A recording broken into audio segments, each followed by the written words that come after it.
Ooh, I was really getting into that. Lovely bit of music there. I see we have a few standard places. You can see, by the way, I've got a coffee, but I'm sniffing it because the smell of this lid, this is my R2D2 coffee cup, tends to go between mildew and skank. I don't like it. And when I'm drinking my coffee, I can smell, that mildewy flavour. Pretty gross. Okay, there is Syndicate is an option that I would rather not play.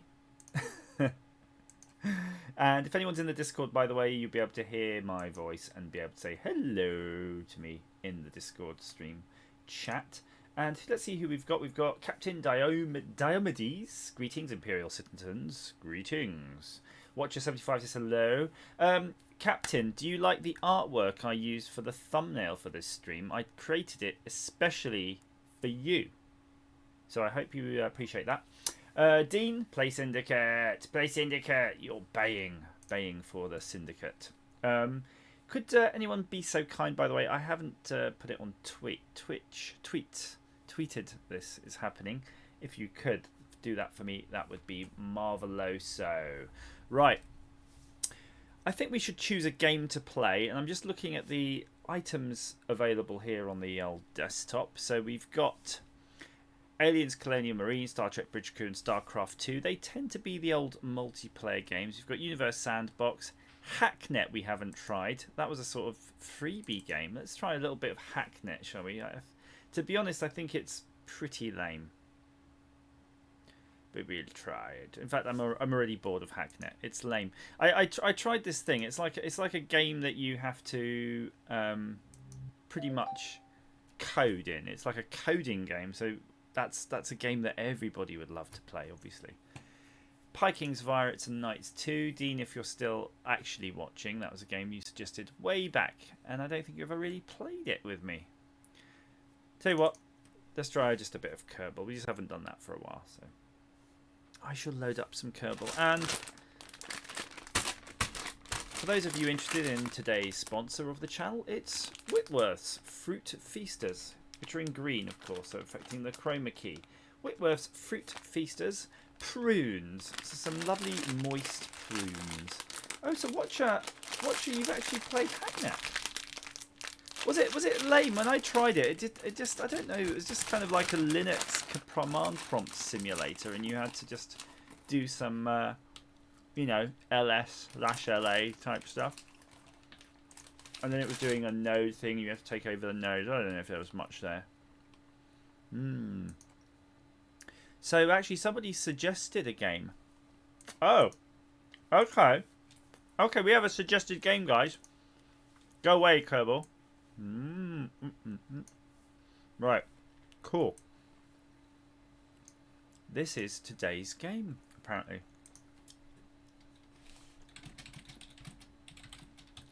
Right. So this is recommended by Chris Ainsley, who, if you haven't caught him, he does quite a lot of quite nice BBC Micro style adventure games. He's written a whole like parser for it, and it does all the proper graphics like teletext. I want to see if I can. Ooh, you can even embiggen it. Right. Now we're in business. Let's move that over there. Let's go. The quest for the holy snail. Uh-oh. Uh-oh. Uh-oh. I'm going to reload that because I kind of clicked with the mouse and it went over the instructions. Let's see what we've got to play with here. The quest for the holy snail. Oh, man. Well, Microphone Madness. By Gareth Pitchford and the Spud. I like how the ampersand character is like in a really nice font, and the rest is all in 8-bit. This version was created using Chris Ainsley's Adventuron. So Adventuron is his thing. I don't know if you can get rid of that share him. Oh, there you go. Went away. Your task in this adventure is to retrieve the holy snail, the legendary mollusk that is rumoured to be housed in the royal castle in Scholes. Okay, fair enough. Hey, Jean-Jacques, have I got that right? Hello to you too. I think we conversed, didn't we, over the Odroid stuff. Please let me know how you're getting on with that. And Watch 75 says Hacknet was repetitive. Indeed, it was really lame looking. Right. So though, without further ado, I think we should start. I'm going to take a little screenshotty here. I think I'm going to replace my screenshot in game with something else. Boom. You're on a dusty track, you know. Oh well, it's an old joke, but a new location. To the north lies a castle, while to the east, west, and south there doesn't seem to be like a castle. Okay, good. North. I'm actually getting a pad ready just in case, because this is clearly an exciting game to stream. You're standing in front of a huge castle. A gate leads into it to the north, while a path leads to the south. The imposing Bleak Knight is here, guarding the gate. You swing your fists at the Bleak Knight. Okay, he doesn't kill you at least. Now, today was a badish day. It was an annoying day for me. I was started off like any other day, any other normal day, doing fun things, and ended up in a day doing non-fun things, culminating in playing this.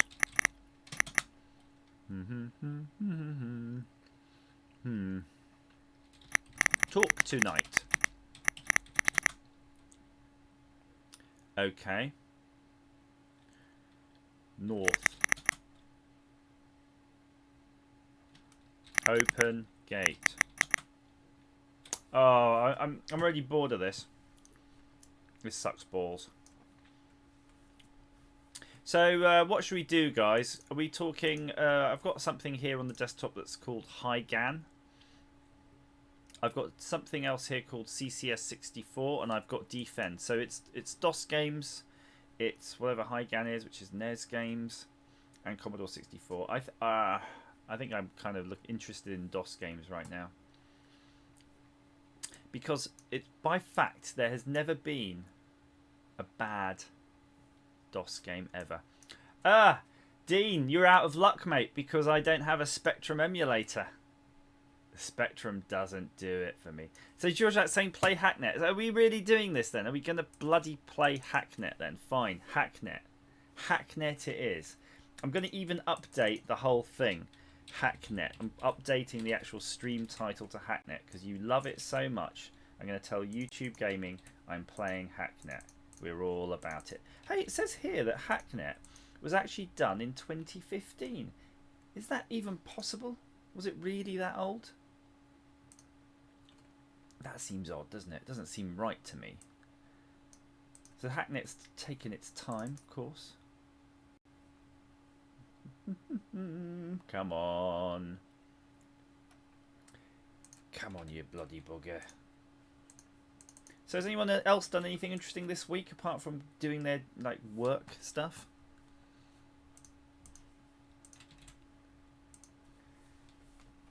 Yes. Look, it's Hacknet doesn't even want to load.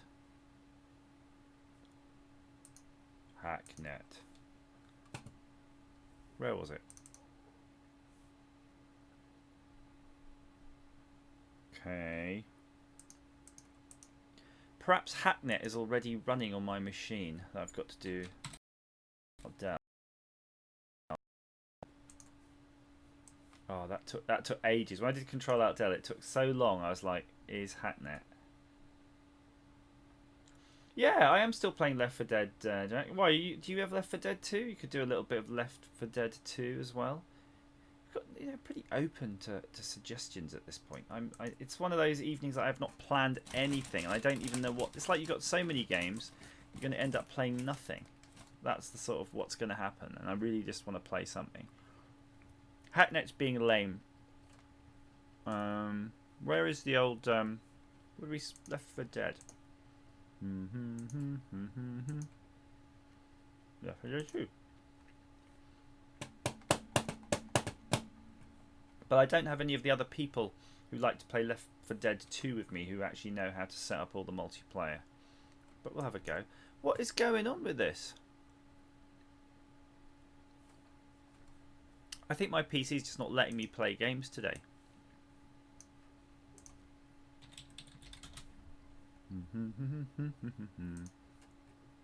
We can always just play a bit of word twist while I'm waiting for Left 4 Dead to load up.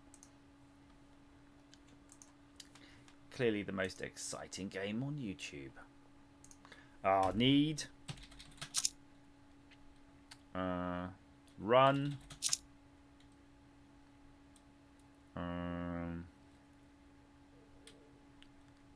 Ted.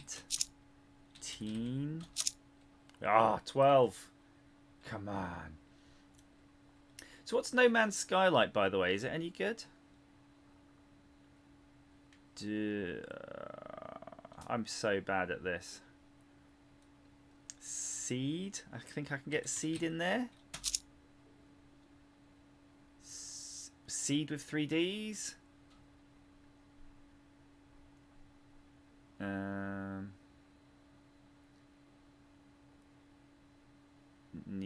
Needs. If you can get the plurals in, I think you're working out. Teens. Yeah.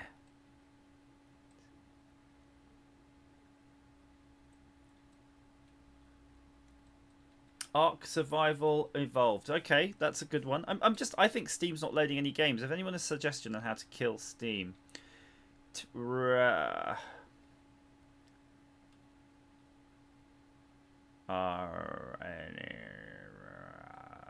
Come on, 20. There's only 36 seconds now.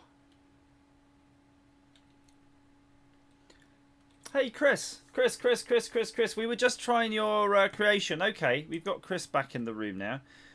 Chris, are you on Discord by any chance? Because I think we need you on this. We need just to sort of fly through this. Come on Discord, and let's do this. Come on, lend us your ears. Lend us your voice. If you don't have it, I'm going to paste it into the channel somewhere. I've got it in the description. Here it is. Come into the Discord. I'm in the voice knee. Come on, let's do this. Let's smash this game out because I could be your hands. I'm like that. I could be at your hands, and you are the brains behind the operation, leading us through this giddy little quest. I like that. Left 4 Dead is just literally loaded up in the background. But I'm going to kill that.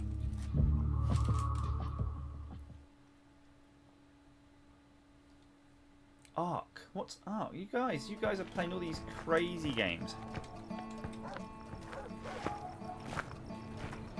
Go away. I don't want Left 4 Dead now. You took too long. We got Chris now. He's here. Chris is here in the Discord. I see him.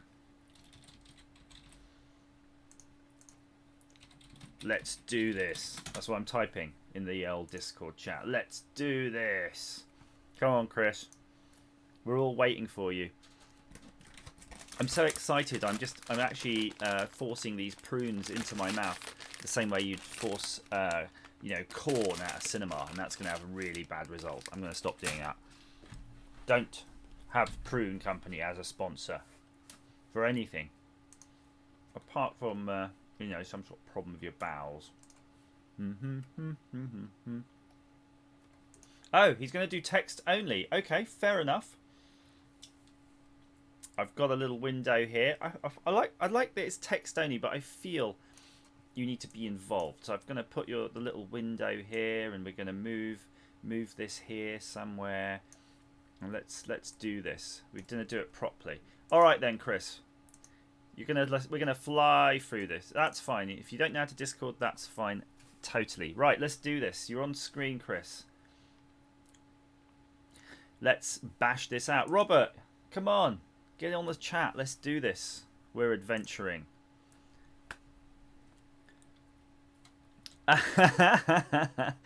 So I'm just reading. Chris is saying if you can't read it in the tiny writing here in the corner of the screen, he's saying I don't know how to do Discord. I made this account last week. This isn't my game, but it's by a guy called Gareth Pitchford. Fair enough, and it does say that. But I'm hoping, as somebody who's converted this game, you'll be able to sort of walk us through it. Come on, where are we going? We wanted to retrieve something that I just literally skimmed past. I didn't read that. I think we're trying to retrieve the magic hat or something. Come on, where are we going? And I need some voices in the stream chat, guys. Come on, anybody you're watching, just jump in. I want to talk to somebody. There is a block to the north. You saw that. Yeah, we tried to go north and then there was a gate. We couldn't go through the gate. Correct. The gate was preventing our proceedings. Do you see how I came up with the right word there? Proceedings. Look, I can make this a bit wider there. And then some of the blackness will go behind the chat and it'll make the chats pop out even more. Boom, look at that chat. Clear. Right, go south. South. Boom. South. Boom. I like this actually. Is it is it cheating if we just like... I've gone south twice. Maybe I'll go north once just to see. The purpose is to get there. Let's go north once. So this is, we went south. You're in the Prancing Pratt Inn. Behind the bar that's located here stands Gordo, he of the great belly. To the south is the guest room. So we went into the guest room. So we're in the guest room. You're in the guest room of the Prancing Pratt Inn. Oh, Watcher. Hey, Watcher is in the stream chat. Hello. Hello, you.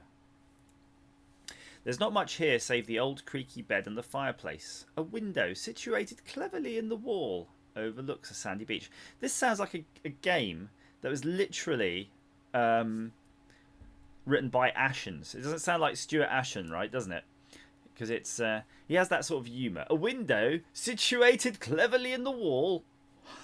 knowing look behind the camera overlooks a sandy beach. Right, okay, examine. And it'll say, examine what? Can I type look? We'll just do the same thing. Examine the bed, the creaky bed. Oh, hang on. Have I spelled examine wrong? Yes. Examine the bed. It does remind me of the old BBC micro games. Kill Joster. On it you find several stained sheets and a pillow. So we're going to say get sheets. Get pillow. Look. So if I type look again, now you can see the sheets and the pillow. Examine window. So you can see the sandy beach. From here you can only... Oh, examine the fireplace. Oh yeah, there is a fireplace. So you've got to remember, I guess the programmers of these games aren't going to add any extra work for themselves. So anything in the game is something that generally you're going to be able to interact with. It's handily positioned underneath the chimney. Oh, such humour. Is there anything else we can do with the fireplace then, Chris? Or do we just, get Yeah, clearly you can't. So F open plop. This is if you look at the. I'm going to paste the URL in the URL thing.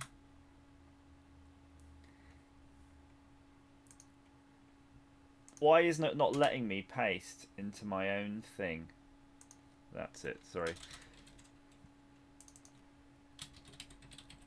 I'm just typing into the chat the actual the whole game thing for you guys at home who clearly want to play along.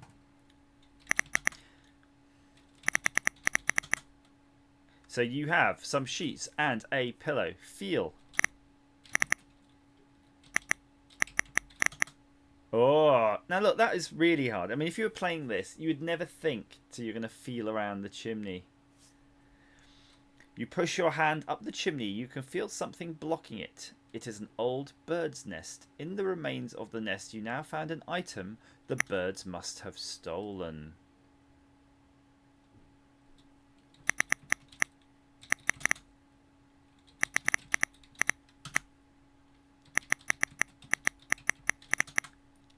I'm actually just typing these again because you never know. So let's think what we've got now in our... Come on, Chris. Can you make it just respond to inv instead of inventory? That's annoying. Right. So we got a pillow, some sheets, and a ball of wool. Okay. I feel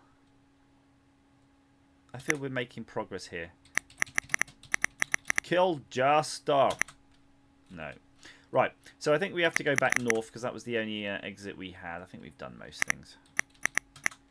Look.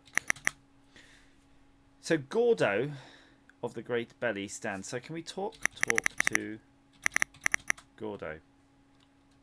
Are you going to buy a drink? Okay. Buy drink.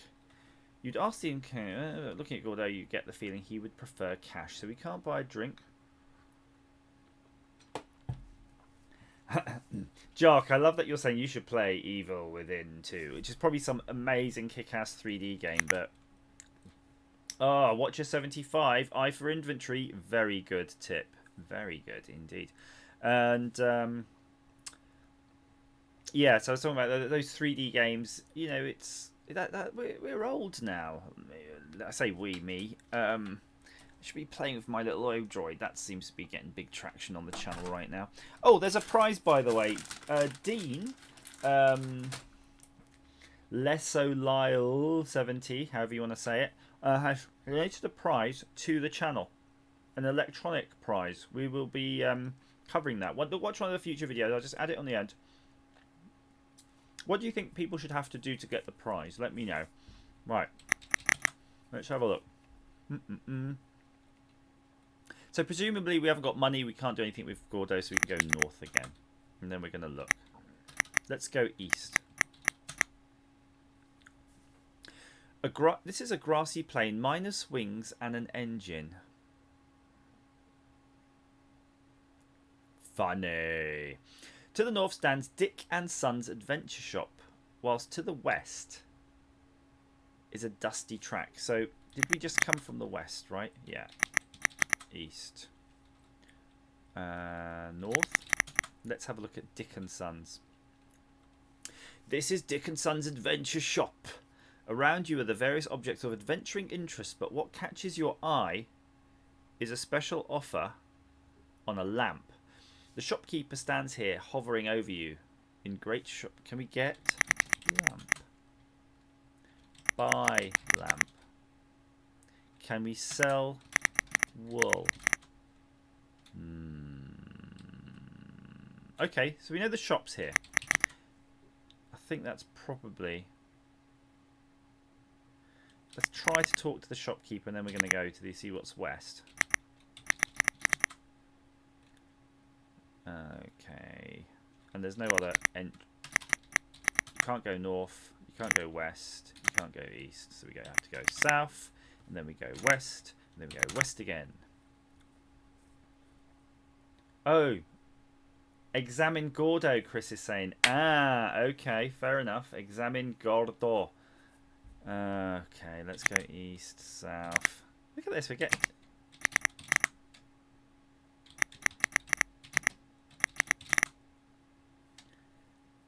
Oh! Oh, I missed that. It was so subtle. It was so subtle that I missed it. Too much blood in my coffee stream there, I'm afraid. Right, so give... Can we give him or do we sell it to him?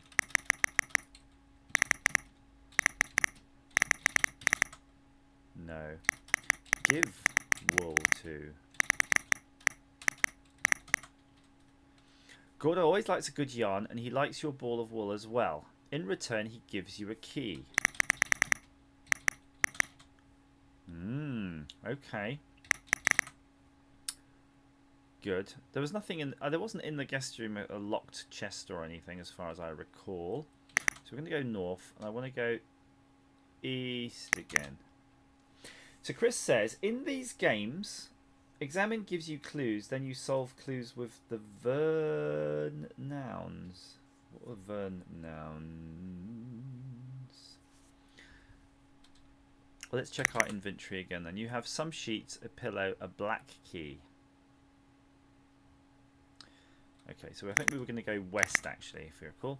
In the centre of a grove is a clearing where a large stone sits. A sword is... Get sword.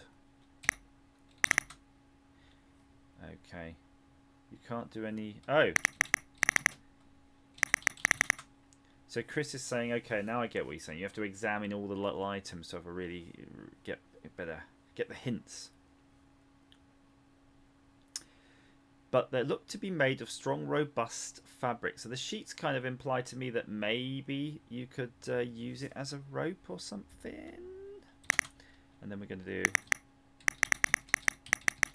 examine the pillow. It's an ordinary pillow, although it seems a little lumpy and firm in the middle. Okay. Examine the key. It's a large iron key.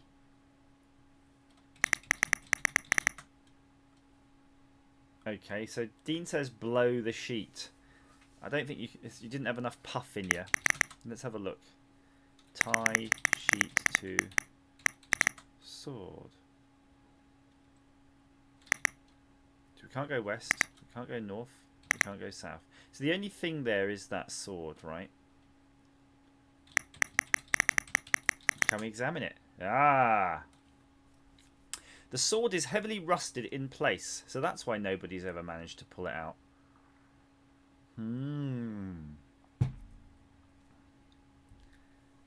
So what can get rid of rust? P open plop plop F open plop. They said, is there something in the pillow? Well, let's have a look, shall we? It's an ordinary pillow, although it seems a little lumpy and firm in the middle. Can we open it? Ah! In a fit of rage, you tear the pillow to shreds. In the ruins of the pillow, you find something a previous customer must have hidden there for safekeeping. Hello, the Dutch retro gamer. I shall go back to... Chris is saying go back to the guest room. It's a little hinty. Yeah, okay, we'll do that now. But there's a credit card. Get credit card. Boom. Right. Let's go east, south, south. Bang. We should be back in the guest room. Chris, did you see that? I managed to beat the engine here. Let me try that again.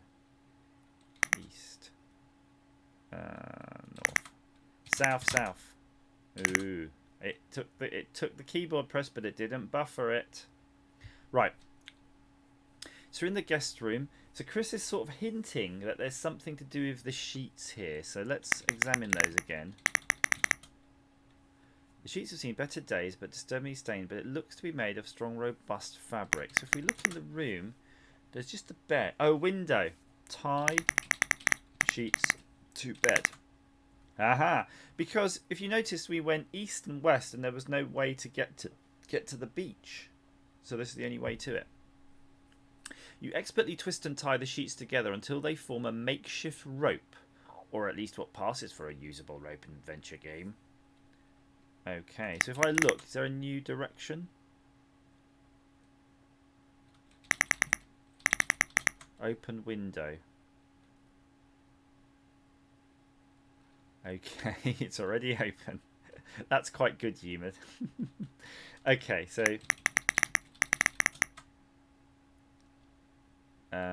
do I have to put in use sheet then? Climb window.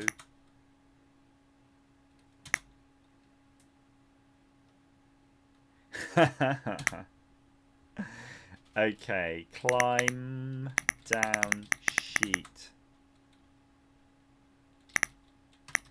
Down? No.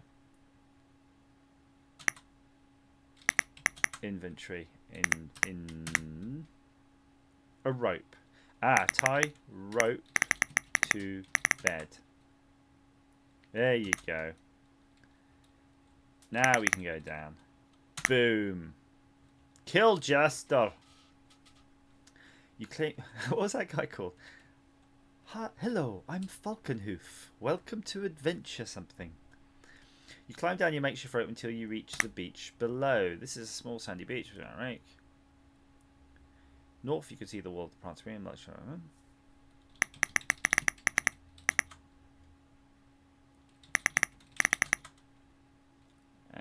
Okay. So can we go anywhere east, west, east, south, north? Okay, north is straight back up the rope, so that doesn't help us out. Right, so we've got to be able to do something with the beach. Oh, adventure call, Alan. Alan Pope has corrected me. It's adventure call. That is amazing, isn't it? I think the Falconhoof thing is just classic. I mean, it's actually, the humour in it is actually relatively, I don't know, is the humour subtle? I think the humour's not particularly subtle, but his expressions are, right? Like the ones where they say they're going to go and beat him up, or they know where he lives and all of that. So Chris, I've got a credit card, but it doesn't seem like a credit card. Seems like something useful at a beach. Dig sand.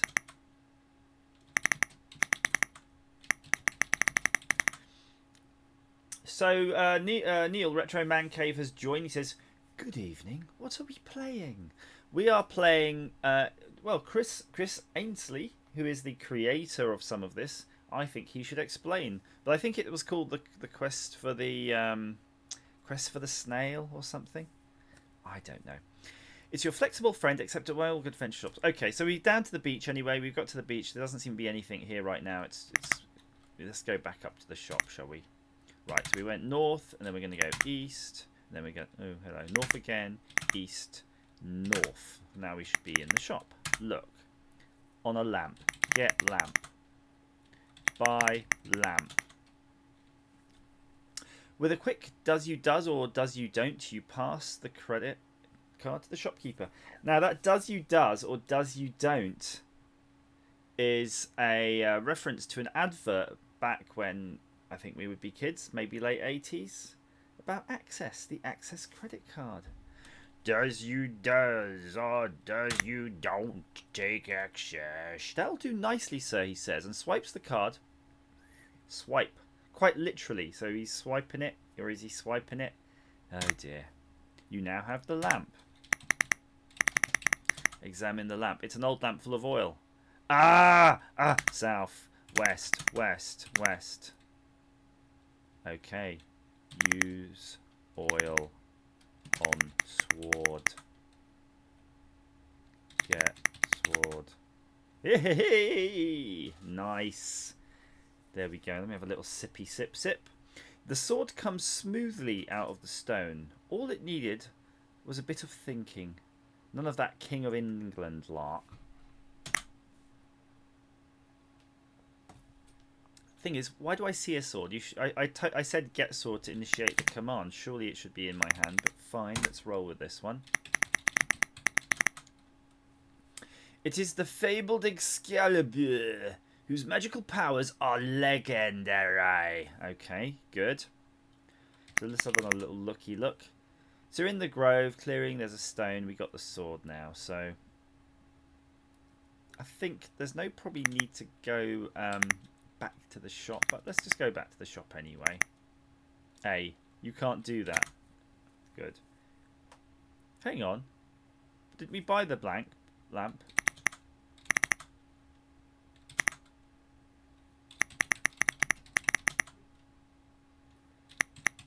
Examine the lamp. Empty oil lamp. Buy lamp. We already got a lamp. I'm just going to try this. Weird. Chris, this is weird, isn't it? It's a bit of weird logic. It's like there's loads of lamps. But now I can't afford it. Right. So Chris is saying, what did Uther do with Excalibur? And then F Open Plop says, I'm no expert in Arthurian legend, but I think he rent a few suckers in twain. He rent a few suckers in twain. What? Go to kill the knight. That seems a bit mean. Oh, we could do it though. Let's read north. Talk to knight. Attack knight. Use sword on.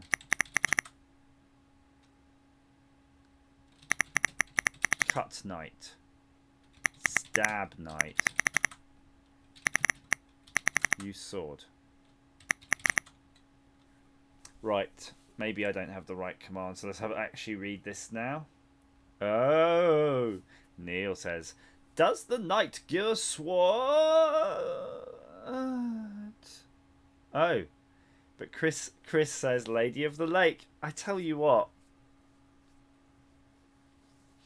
It's a lot of time since I look at this, Chris. I can defeat you. I can defeat you. I can defeat you. Right. Okay, so we're at the lake. Throw sword.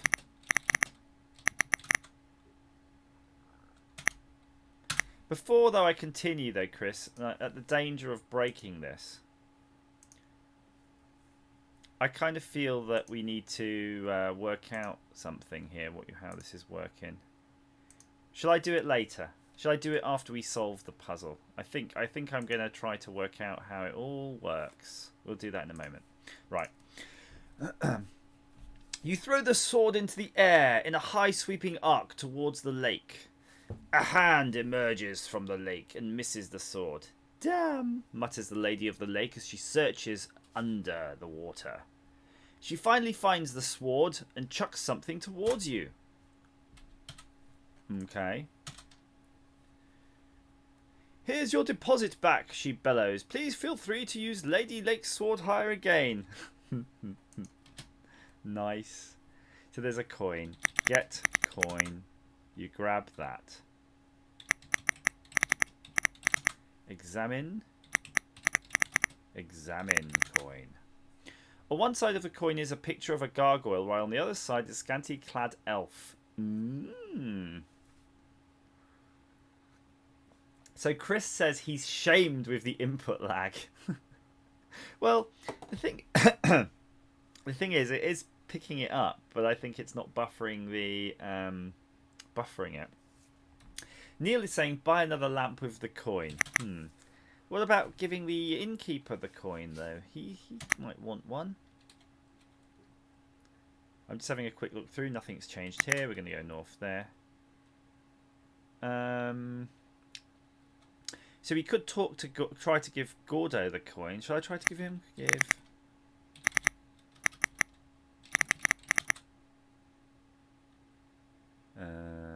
Before I'm just going to. I'm not going to mess with trying to give it to him just yet. Buy lamp. No, you're not allowed to buy the lamp. But hang on, let's examine that coin again. Picture of a gargoyle is a scantily clad elf. Maybe we should show it to the guard, because maybe he'll go, "Ooh, look at that elf," and then let you in.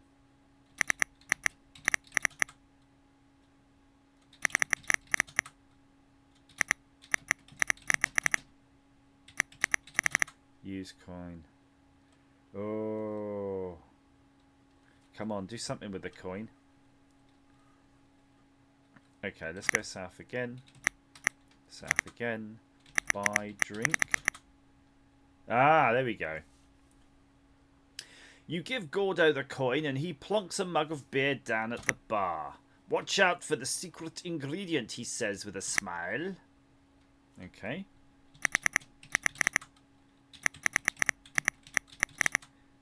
It's good. Strong beer. So we're going to go north because I want to give the guard the beer, so or the knight, so he gets drunk. Give beer. You give the beer to the knight. Cheers, he says. This job is thirsty work. It's not long before Gordo's secret ingredient takes effect, and the bleak knight drops dead. Bloody hell. That is some serious beer, isn't it? By the way, anybody, if you want to, click on the Discord link, join the Discord link, and you can come into the chat and talk to me while I'm playing. Perhaps you might want to do some voices. A gate leads into the north while the path leads back to the south. The body of the bleak knight is good here. Examine it. Or examine. He's kicked the bucket and the mop, and he's spilt the water everywhere. He's pretty dead. Get. Okay. So he's not doing any guarding, at least. But there was open gate. Let's check what we've got again. A lamp. Oh, use key in gate.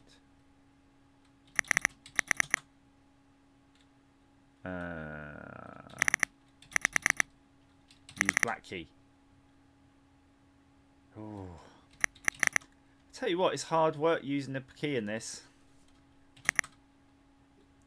Unlock gate. Ah. You find yourself in a large, brightly lit chamber. On a pedestal in front of you is the holy snail. You pick up the snail and go back outside the castle. There is a bright flash of light, and from the explosion, Marlin the wizard appears. By the way, this is quite topical, really, because we were talking earlier in Discord about Nightmare and how this sort of game really is the precursor to Nightmare, isn't it? It's just people describing the scenario with you. It's actually I've only actually just put two and two together that Nightmare is basically a text adventure game, or maybe like an AD&D.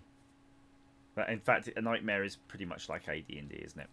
Hurriedly, he attempts to put out the flames on his robe with his hat. Nice. Well done, young adventurer, he says, grabbing the snail. You will be well rewarded.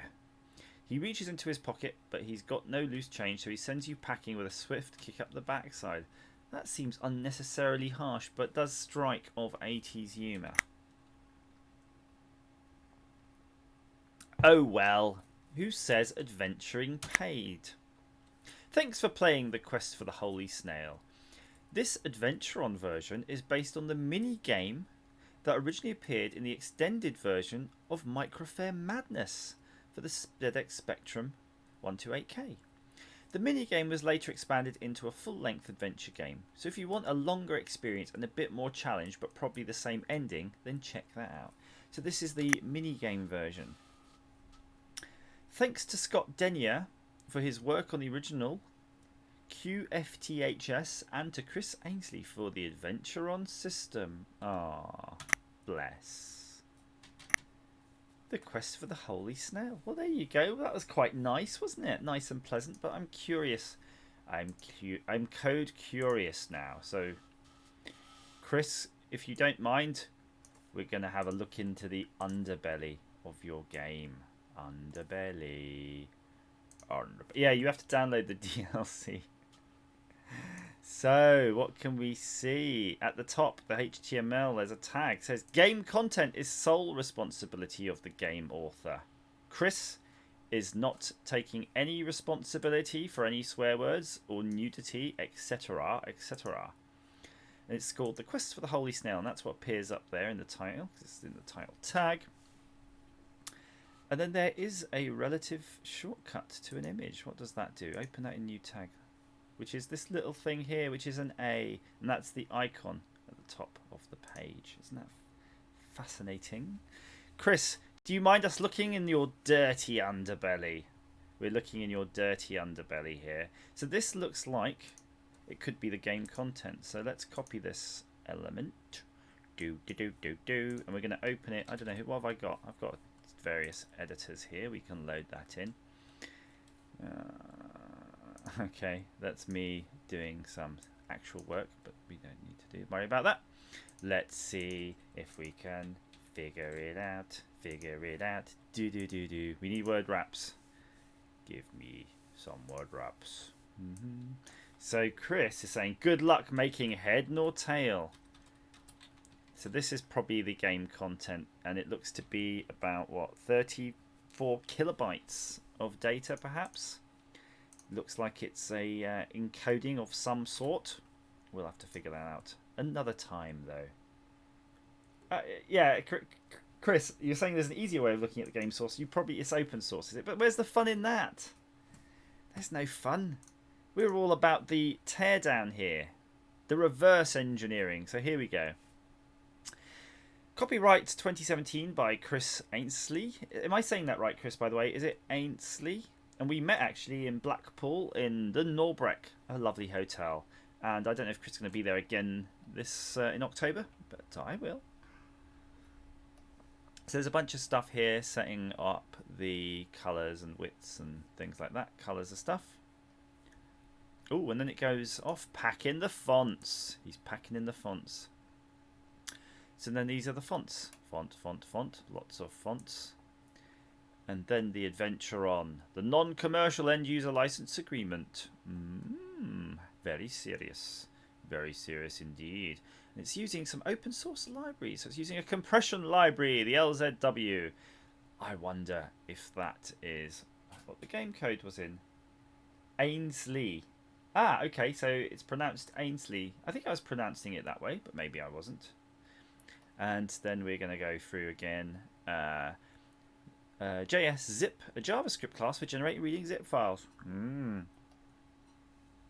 Nice. And then GWT promptly. I don't know what that does. What does that do? What does the promptly do? Tools used, compiled with GWT. Is it a compiler then? And then it seems to be, this is a kind of an obfuscated bit of code here coming in. I'm just checking though. What language is it? Is it actually in JavaScript or is it a different language? I think it is. And then there's some function redirects here because it's making them all more fun for someone to try to decompile them. Let's go through that. So Chris, is this open source, by the way? So Chris is saying it's Java compiled to JavaScript. So somebody's using Java. Somebody had to be using it. And then there's some CSS style sheets that's doing some stuff for here. And you can see that as I'm moving the mouse, it's actually updating the DOM here. That's what that purple flashing is. It's updating the web DOM. Okay, let's just ignore that for a bit though. Filesaver.js. That sounds cool. What does that do? A save as function. Does it actually let you save and then you can download? That's cute, isn't it?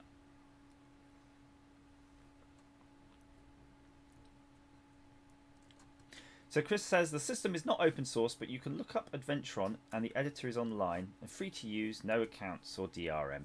And I actually have done that. And Chris, it's a really good job there. I'm only messing, by the way. We're not really trying to reverse engineer your system. It's just a curiosity. Because some of us watching the stream we're just programmers, and I think it's fair play, isn't it, to have a look at the to admire somebody's code, just having a little sniff around. It's totally in the spirit of the 8-bit generation, I think. But I do like this idea of this function that's saving something. What does it save? Is it saving the DOM? You can save the DOM locally, and can you reload the DOM? That's kind of cute if it is. And it's got, you can see here, there's different bits of code so that it can work on different web browsers. So clearly all the sort of different web browsers have their own weird little idiosyncrasies. And then there's something, audio context. Adventuron audio context. Is there some audio? That would be cool. Are there any adventure games that use audio? No, that's almost it, you know. Oh, so Chris is saying you can save the game state and reload it locally. Excellent, and that saves you a lot of effort of bothering to have to do it on your server and storing those and managing those. Very good. Fairfight 14, hello you. And then, finally, something about this project. Something invisible, something security. So these are probably some sort of keys or API keys or just one-shot transaction keys. So when the user saves their game, it's saving it against one of these keys. Who knows? You can't mess around with that. And then just some sort of analytics thingy. And that's that, really. The rest is that. It's all running. A secret bit of Java-y bump in there. Rendering it to the screen. Giving you this quite nice little bit of graphics there. So what is this 8-bit tag then? 8-bit ag. 8bitaga.com. Garethite. Garethite is it? He loves them games, she. Surely plays in the Ronda, man. Scroll down. Scroll down. You can see the source. When you say you can see the source, Chris, when you say the source, where am I looking? Free PDF version of the book. What's the book? Hang on, what was the book? So this, hang on, let's start again. A collection of reviews of forgotten text adventure games from the 1990s. Ah, you know, I honestly thought that was like just a cassette sleeve cover thing there. I didn't realise that's a book, and you can read a free version of it. That's nice. That's very generous, isn't it? Can I click that? Where do I get that? Twilight inventory. Let's open that in a new tab while we're here. And this is My Text Adventure Games. We're going to click that there. And there's the Micro Fair Madness. Look at that. Gareth is prolific. So in this field, there's no better guy than Gareth Pitchford, because he is the man who knows. Look at these games. How many has he got here? Crikey. Crikey O'Reilly. That is a lot of games. More games than you can shake a stick at. I mean, if that's a lot of adventuring, that's probably months of adventuring. So here we go.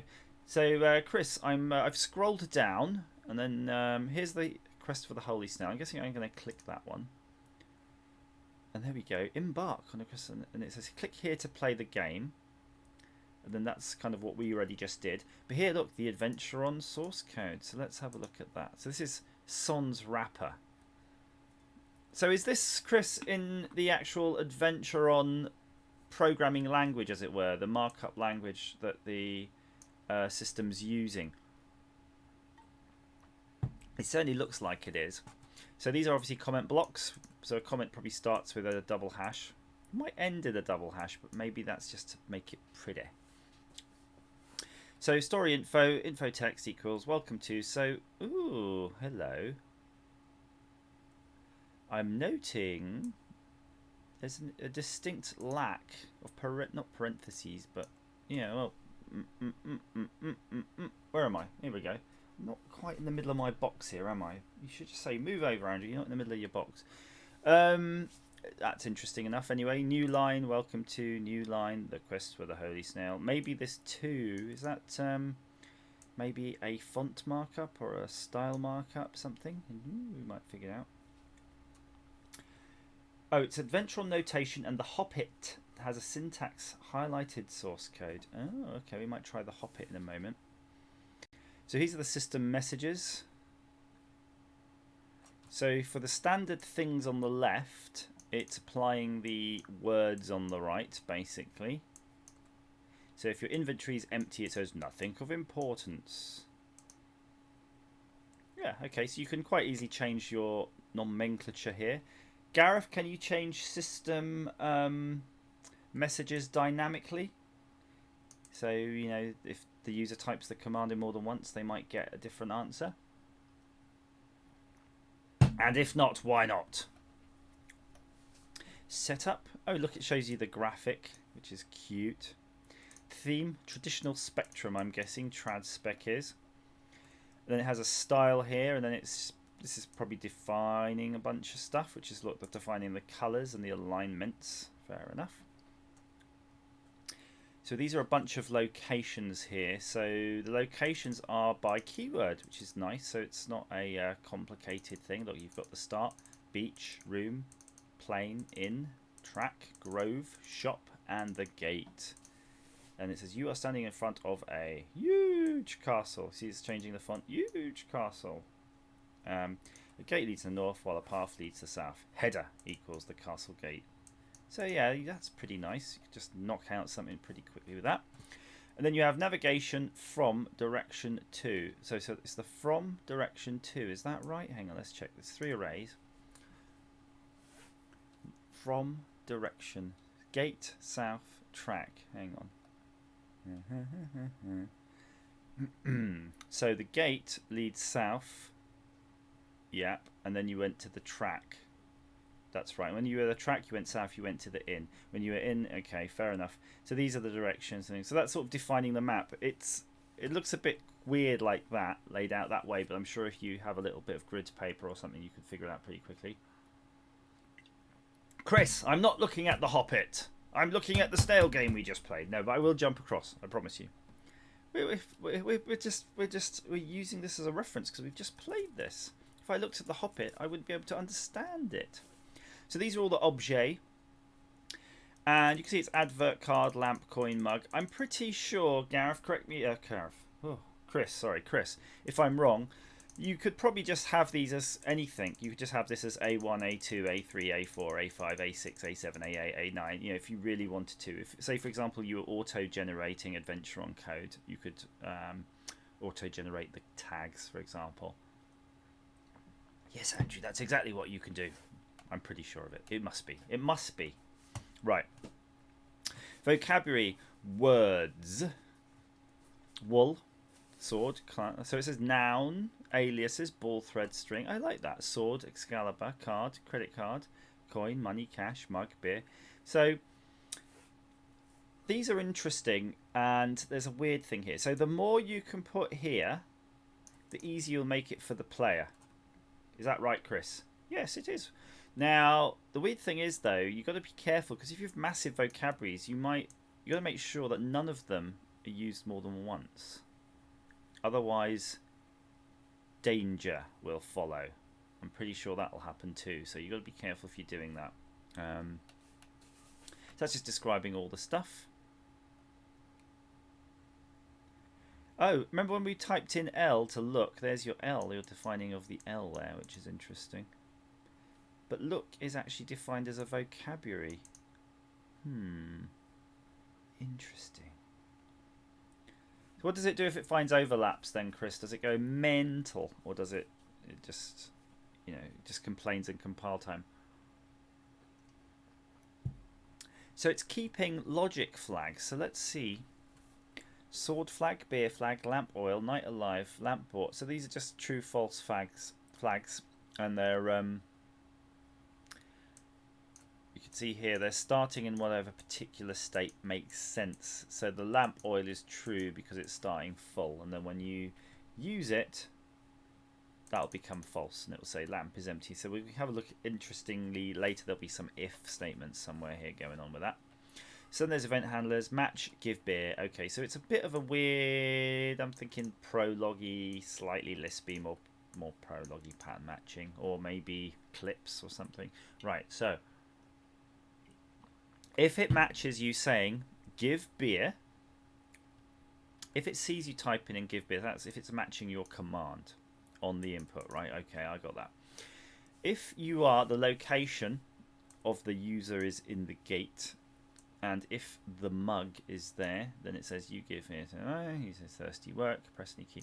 So what's interesting, you'll see here, it's not a definition of each location, because some places you could have it another way. For example, whereas you could have a location and you could have all of the basic logic that can occur at that location, but that's not how this is. This is actually just pattern matching the actual command first and then checking the location. So, okay, fine, no problemo.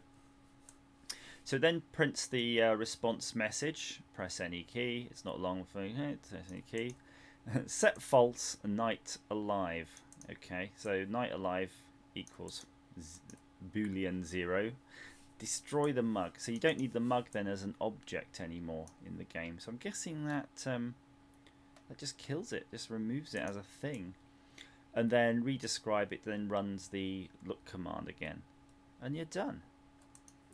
So some of these commands like these ones, this one, this one, this one, they're obviously just outputting to the screen buffer. So the system, Adventuron, is working out what it needs to do, where it's going, where it has to react to those things, those events. Ah, so Chris says the next version lets you put the logic in per location too. Good. But you could have cheated anyway. I mean, you could just say on input and you could just say, well, it's almost like you're matching the give beer, but you could have the if statement instead of the match. So you could say if at gate match give beer. So you could flip that on your head. Can you actually flip that on your head with this version right now? I mean, doesn't seem to be a reason why you couldn't, but I don't know your syntax parser. Probably, maybe. So there you go, give wool. Field chimney, so that's the chimney, unblock chimney, reach chimney. I mean, there was no indication. It's a tricky one in the game because there's no indication there's anything blocking the chimney, is there? I suppose you could have a little hint. Like the room is very stuffy. Despite the window being ajar, there doesn't seem to be much ventilation blowing in from, I don't know. So you rip the pillow, tear the pillow, destroy the pillow, or open the pillow. If is present pillow. So you can see here, this doesn't have any location. There's no is at in this one. So it's just saying if you got the pillow, you can rip the pillow wherever you are. Then you just rip it open, tear it up. No problem. If you're in the room, you can open the window. Fair enough. If you got the sheets, you can tie them anywhere. Tying the sheets. Actually, which is interesting enough, I type tie sheets. I don't remember typing tie sheets explicitly, but I must have. And then match tie rope, tie sheets. Oh, so you could do tie rope, but then the rope has to be present, so you can run tie sheets twice. Interesting. And then that was the down, going down using the window. Match Scott. Fancy thinking you'd get a special response. So you could type in Scott in the game. It'll do something. Swim. Oh, there's a few fun things. You can add, looks like some fun things here. There's a bit of tongue-in-cheek stuff going in. So Chris is saying tie sheets to bed, and it would ignore the to bed part, which is fair enough. F open plop. F, hang on, am I getting that right? Hang on. F open plop. It is F open plop. I like, is that a command? I didn't notice that in C before. What library is that in?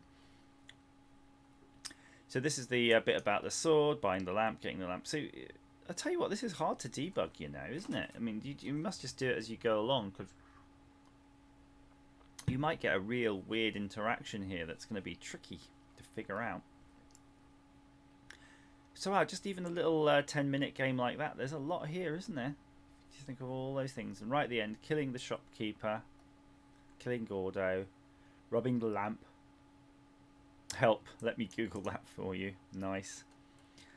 And then just all the things that these are the descriptions when you're doing the exam in. And you can see it's just part of the same match. So match is really, when it took the input, match is just a case statement effectively. So it's just a large case statement. And that's what it's running through, really. I don't know, Chris could confirm this, but once it's matched, does it just exit out of the whole case statement, or does it actually continue to the next one? So could you type in exam card, exam lamp? Would it process each part independently, or it just stops on the first one. I suspect it just stops on the first one. F open plop says it wasn't meant to be, but I think that's a better joke than whatever I had in mind originally. I think you should design the plop buffer. So Chris says it exits on done or redescribe, otherwise it falls through. Oh, so it does fall through. So we could try that to see if you can do something a bit more clever. Stringing some commands together. So examine coin, examine beer, examine sort. So there's an examine thing for every object. So again, if you wanted to, you could have, I guess, depending on how you wrote this. If I was writing, I'd say write it in Lua's sort of language I use a lot of. I would probably have all of the rooms in a structure, and they'd have all of the rooms and then the exits and options for them, and then I'd probably have all of the objects separately and try to parse between them. But then it's weird. It doesn't matter how you structure these. You're going to find scenarios where it's going to be really annoying that you can't do certain interactions where you want to change the game logic dynamically, which is kind of what you want to be able to do. So yeah, there's no amazing structure. You just have to choose a way and keep it consistent. That's how it works. So at least your users have a chance of debugging it. Yeah, good. Examine castle. So these are the location scenery. Again, it's all done in the same way. So Chris, good job here. I mean, it's really easy to explain it, right? You're gonna be. I don't think the users are gonna get too confused on that. So all the examines, and that's if nothing happens, you learn nothing more. Then we've got more code here. Look, more code. Code continues. We've got the whole gate unlocking thing. So if the knight's alive, you can't do it. Look, he says no. If the knight is dead, that's just the else. It just drops straight through. You unlock the gate and walk through. So if there's more states, you might have. You could just have other sub elses in here. Can you have any sub elses? Can you do lots of that stuff? And Robert says he's been listening along, and Flatpak finished as well. Well done. And Chris says you can actually put examine messages at the point of defining objects. Okay. McBeam, hello McBeam, welcome, sir. And then this is the end screen, by the way, wasn't it? Because once you go through, there was a whole load of interactions, but you weren't actually typing commands. So it was just playing this like a script. Do this, clear the screen, does something, clear the screen, press a key, does something, does something, does something. Then right at the end, it just says end game, done. We are done with this. We're done with the game. So what's this match N? If is at the gate and knight. Then that's if you just hit north. The bleak knight watches you smash into the iron gates, blocking the way north. Done. Ouch. Yeah, the locked gate is still blocking your way north. So it's almost like this is giving you a special message, I think. Is that right, Chris? You had you've got this message here, so you can have a very specific response, right, based on if the knight's being alive, I'm guessing. Yeah, or the gate being locked. Otherwise it would just say no, you can't go north. It's not an option right now. Nice. So that means actually almost you're explicitly. Oh, right. So you can never really go north into the gate. You can only unlock the gate. So even if the gate's unlocked, it just goes straight through to the ending. So north, there's never a real north through the gate. It's just like a fake one. Okay, that's fine. And then always, what's always do? Redescribed. If is at the start, press any key, go to track, redescribe. Okay. Go to track, redescribe, done. So is that at the start of the game, press any key, go to the starting location, and then do a look command, I'm guessing. If you're at the gate and the knight alive, always put that thing in. Okay, good, that makes sense. If is at gate and not the light is alive, then okay, you're putting the option of that one.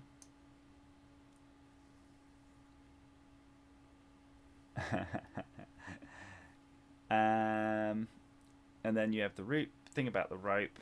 You've got the thing about the sword pulling out with the oily, and the thing about the description's changing once the sword is pulled out, basically. And here you've got base 64 encoded PNG, which is the image on the first screen. So the first screen image is just a normal graphic. It's not a rendered It's not a rendered spectrum graphic, it's just like a screenshot. So that is the snail game. The snaily game. But let's have a quick look, because the Hoppit, Chris was saying, is kind of more, well, yeah, it's got some nice colour markup there. So it could be a little bit easier to figure out if you are curious about the code. So we could write our own adventure game. I expect some of you here would be kind of interested in that. And I wonder if this is typical. Chris, is the Hoppit a small game or a big game or whatever? You know, you tell us. Oh, look, lots of system messages here. Lots of stuff here. And there's your graphics again. Look, picture. I'd say Hoppit looks maybe a bit bigger, but it's not massively bigger, right? I tell you what, you definitely are writing these and testing them as you go along, aren't you? It's like just as complicated as looking at anyone's code. So it's not like you're just jumping into someone's Excel spreadsheet here. Here, these have enough logic in them that you're going to get confused. And I suspect if I wanted to learn about the Hoppit, I'd probably ought to I'd have to spend a few hours to really go through this and figure out what it's doing. Hey Mike, how's it going? Yeah, you missed the playing of the games, but you can have a quick look to see what the Hoppit looks like. The Hoppit. The Hoppit Adventuron Edition by Gareth Pitchford with thanks to the Spud. Oh, it's this year, 2018. So, Chris, is Gareth actually using Adventuron himself, or are you doing all of the porting? Your task is to escape the famous Goblin's dungeon. Getting out is easy, but reclaiming the 10 minutes you've wasted of your life playing this game will be nigh on impossible. So that's what this sounds like, Chris. I've answered my own question because it did seem a similar size to the similar size to the snail game. But I'm like, what? This one's got graphics. This is a graphical thingy. Ooh. I want to see if there's any more graphics or if it's just this one bit of graphics. I don't think making this screen any wider helps. I thought it might help with our little Discord chat here, but maybe if I really maybe if I really want to help, I'm just going to move all of these horrible icons that I like to keep everywhere over there. So now your little chat box is more visible, those of you using the on-screen chat box. Right.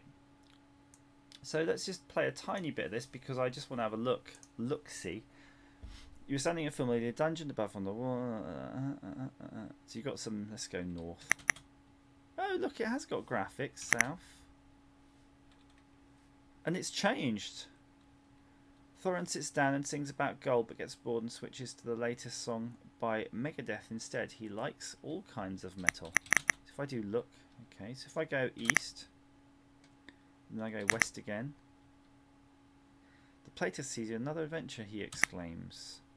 Oh, okay, I couldn't go right because I wasn't finished. Crikey, there's a lot here, isn't there? And look, when I've gone west again, Thorin starts singing "If You Go Down to the Woods Today." See, it's changed it again. I like that. This is cool, isn't it? North, south again, north, south again. See, look, he has. I don't know how that's being assigned. If it's almost random or not. We could look in the code, but I'm not going to.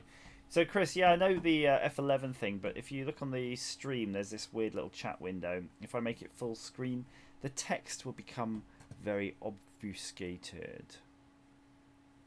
So, Chris, as the creator of Adventuron, what is your best work in Adventuron? Although I think the old pictures here are must be pretty good. I mean, have you seen? Is this the best that anyone's ever created, as far as you know? Is there a science fiction? I'd quite like a science fiction adventure. Maybe we ought to go back to that page here, because if this is Gareth's definitive guide, that maybe there's a science fiction one. The Life of a Lone Electron. Is that about the computer? Oh, look. Looks a bit like a Dizzy rip-off there, but then I guess any old egg-shaped thing is. Destination, Planet of Origin. Oh, look at that. Scanner unit. Space propulsion pack for humans. Standard strident communicator. Looks a bit like a Star Trek one. Oh, that's quite cute. Look, it's got the whole story and all the writings about it, and the mission, and the map. Oh wow! You love this one, but I'm guessing it just never came to fruition because it's unfinished. Circa 1992, and that would have been a game I would have definitely wanted to play. That's no good, is it? Very disappointing. Personal computer world, deception of the mind's eye, quiz quest, man about the house. It's an odd sounding title. I don't know what you have to do. Do you have to go and buy paint, and then go to Rumbelows to pay the TV rental? The search for the nether regions. Ooh, cheeky. And I like that it's got a different font there. Different font it's using. So I think, yeah, go check out this 8bitag.com. Have a go at some of these adventure games. Look at this one. This is some crazy ass thing going on here. You got a knight. You got a dragon. You got someone who looks like Spock with a shooter. Shooting this guy with a beard. Who seems to be... I'm going to say that's kind of opening a goatsy. How do we do this? Do we do that? We could just do opening a goatsy.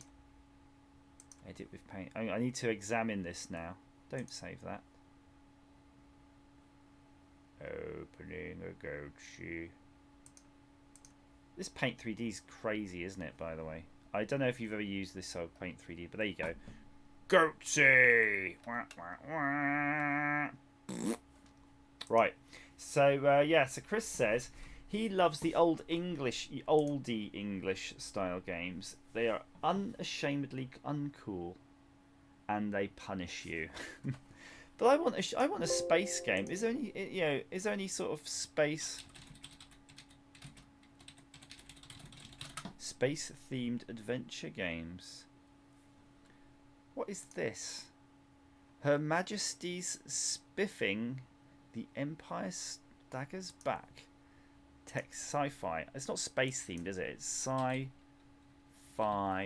text adventure game. That's what I want. I didn't spell sci-fi wrong, but it doesn't matter. Planetfall. Leather Goddesses of Phobos. I do remember some of these titles in the magazines back in there. Hibernated is a new text adventure game by Stefan Vogt. Sci-fi. It's on itch.io. Itch.er. Let's have a look at itch.er. I have to search for it. Hibernated. Hibernated, which I'm guessing is this one. Ooh, so it's a kind of a downloadable game. For C64, 128, ZX Spectrum, Amstrad, CPC, Amiga, Atari ST, and a DOS. Well, it's for everything, really. And it will be available with a physical release. And you can see here it's showing you the screenshots of all the different versions. I don't know. I kind of now, after seeing the one with the pictures, I'm not sure how much I could suffer my way through one of these. Maybe I was more of a point and click Zach McCracken and the Alien Mindbenders type player there. Oh well, JJXB is saying, would you class Hitchhiker's Guide as a sci-fi game, considering how much of it takes place in space? Yeah, I think it is, because I remember sort of playing that a little bit. Didn't you have to put in the Babel fish and do some of the things from the book? That was interesting. There was another set of games though, Zork, and I never got into them. It's weird, really. Zork. I mean, I'm guessing they were text adventures, weren't they? I mean, yeah, there you go, Zork. I guess the problem with these is it takes quite a lot of time just to get into them, and if you've got you've got precious little time to play games as it is now when you're adulting. So you're not going to really want to spend time playing too much of a text adventure, but I do like these little maps. It's quite cute, isn't it? You could have quite nice feelies with a text adventure, couldn't you, to really give you that? And that reminds me, speaking of feelies, I had one of those Ultima games, and it was the one that had like a cloth map, I don't know, coin, a thing, it had loads of stuff. And I had that for probably Atari ST or something in a big box. And it's long since been binned, as most of these things are. But I'm gutted. I'm absolutely gutted about that, because it's probably one of those things that's worth like mega money now, isn't it? Zerk. So there we go. I think have we covered enough now of text adventures? I think we have. Chris, I think we've explored all that most people would care to explore, don't you think? If they want to get into it, they know where to go now. Have a look at Adventuron. Have a look at this 8bitag.com. Done and dusted. Chris is saying he's had enough of this now, haven't you, Chris? You're just now. I'm done on Adventuron. What's the next project for Chris? Are you gonna do? I don't know. You've done the text adventures. Maybe you could do some of the point and click ones. Maybe a simple JavaScript engine for making point and click adventures. And the first test will be if someone can port the Curse of Monkey Island or whatever it was called. How about that? Once you've got someone porting that, then you're done with that. Even though I'm sure they already exist, some of those engines, because it was the Scum engine. The Game Book Engine. Is that something you're working on now? Game Book Engine. If I type that in. Game Book Engine. Oh, that's a good idea. I have a set of these game books. I mean, isn't it simple? The Game Book Engine, it's basically you're just going to port in all of the games, and then the game logic is that bit at the bottom, where you have either turn to page 3 or turn to page 2 or whatever in the decision, or there's a little die printed on the bottom of each page on the game book sometimes, and it was like, well, if you roll a 5 you can come, and you'd like flick the pages. It's hard to describe without showing you, but there was just a picture of different die faces or dice faces, and yeah, you'd flick the pages, and it would effectively just roll the dice. But oh, that's cool. So yeah, Mike is saying they still sell those books at the works. So that sounds cool. I'm trying to remember who was famous for game books, because I had a selection of them. Let's see if Ian Livingstone. That's it. I'm sure it was Ian Livingstone. I'm sure I have like a whole bunch of them, like a pile. I don't know how many he made, but I definitely have a pile of these. The problem is, I tell you what, Mike, I'm going to try to look in the works for a new one. You know why? Because the ones I've got are all old. You know, do you see what I mean? It's like a set of them. Imagine having a set of all of these ones, but like an early print. So one, you don't want to touch them because you're going to like bust them up, like the pages will fall out, and they're kind of collectible, right? So if I can get hold of a new, like, choose your own adventure type book, yeah, I'd have a play with that. I think I'd be up for that. The Warlock, Robert Taylor saying the Warlock of Firetop Mountain was the first one. That's Death Trap Dungeon. That was it. Look, there you go. It didn't look like that, but that's quite a famous one. Let's see if I can find it then. If I type in Death Trap Dungeon, if I could, maybe I could see the. What the hell is that? Woohoo! Okay, Death Trap Dungeon book. Oh, is that the artwork? It was some, maybe it was, I feel it had a skeleton on it. I feel it was, that looks like a kind of a modern book, modern cover. Who knows? And the one annoying thing is, Robert, when we were, you were in my place yesterday with the books, right? We could have gone through. That's where they were. We could have a look through the box and found the old Death Trap Dungeon book. But something now, as some of the people in the chat, the stream, seem to be readers, I want to put something by you. And I was speaking on an aeroplane the other day to a chap called Titus, and I don't know if he's watching, but I'm going to ping him again. And it was a flight from the US, which was like a 9-hour flight. And a lot of the time went very quickly because we started talking about a lot of subjects. But one of the subjects that it seemed that we had a passion for was science fiction. So when we started, like you do when you start talking books to people, you start rattling off all the books you like, and you could start off with something light, like maybe the 2000 AD, you're talking about your childhood, then you start talking about comics, then you sort of start 2000 AD, but then you both love Judge Dredd, and then that leads you one thing to the other, and you're talking about sci-fi. Hey Josh, welcome to the chat. And I realised after talking for a while that we had a massive overlap, and I think that overlap is with a lot of people share the same interests in those authors, be it Larry Niven and all. I don't, now forgive me, I can't rattle off authors from the top of my head. They've all merged into one, but my favourite, as some of you or most of you already know, is Ian M. Banks. I love the Culture series. I love the universe. I love everything about the Culture books. So what I thought was, and I also like things to do with habitats and things in space, like big floaty space stations and those things. What do you call them? A Dyson sphere around stuns and that. So I always like Larry Niven books. I like the Ringworld books. I like Rendezvous with Rama. I like that sort of stuff. So what I thought was, it could be of interest. I don't really know if it's a back office show type video or if I have to do a new channel. You can tell me, or if it just should be a podcast. But I would love that each week that we could have some guests. I quite like Titus to be like maybe even a co-host on this, or or people could take turns. Whoever's free wants to chat to me.